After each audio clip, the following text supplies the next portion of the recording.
अस्सलामुअलैकुम A1 global TV UK से खुशामदीद और मैं हूं नाइला भट्टी। सबसे पहले शामिल करते हैं आज की अहम खबर। एलसी मोहम्मद मुख्तार सोलंगी खवातीन की डकैती की कोशिश नाकाम, 5 खवातीन गिरफ्तार। होंडा 125 मोटरसाइकिल चोरी।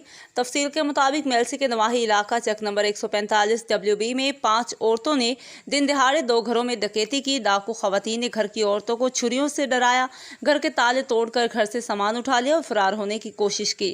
इत्तला मिलने पर पुलिस चौकी दोकोटा के अहलकार मौका पर पहुंच गए, जिन्होंने डाकू औरतों को गिरफ्तार कर लिया और माल मसरूका मौका पर ही बरामद कर लिया।